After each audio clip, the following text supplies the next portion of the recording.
पूरे 12 द्वादश ज्योतिर्लिंग में ओंकारेश्वर ही ऐसा ज्योतिर्लिंग है जिसके दर्शन के पश्चात कोई महानदी का दर्शन होता है, जिसके तट को छूकर कोई महानदी बह रही है। आप काशी जाएंगे गंगा जी दूर हैं, आप उज्जैन जाएंगे क्षिप्रा जी दूर हैं, आप सोमनाथ जाएंगे समुद्र है, लेकिन ओंकारेश्वर ही ऐसा ज्योतिर्लिंग है जिसके दर्शन के पश्चात कोई महानदी का दर्शन होता है। वो महानदी है रुद्रदेहाय विद्महे मैं कलकन्याज धीमहि तन्नो नर्मदा प्रचोदयात्। भगवान शंकर की देह से पसीने के बूंद से निकली है माँ नर्मदा।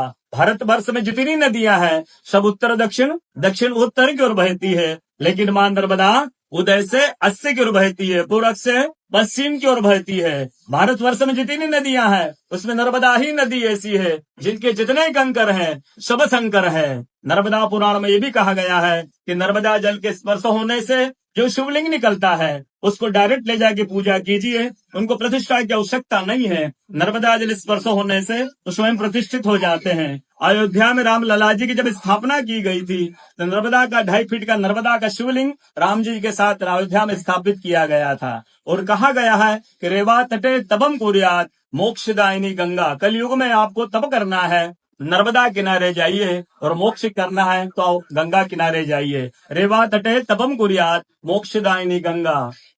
तो नर्मदा किनारे एक संत का तपस्या संत का अनुभव बताता हूँ जो वर्षों से नर्मदा किनारे रहे हैं।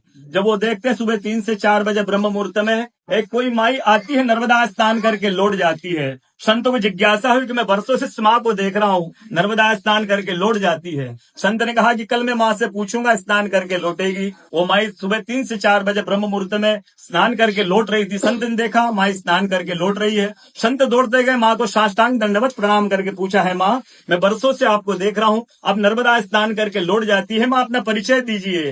तो माँ अपना परिचय देती है, मैं गंगा हूँ, कलयुग में शुद्धिकरण के लिए नर्मदा स्नान करने के लिए आती हूँ। बोलो गंगा मैया की जय, नर्मदा मैया की जय, ओंकारेश्वर भगवान की जय, आज के कथा के आनंद की जय, भक्त और भगवान की जय।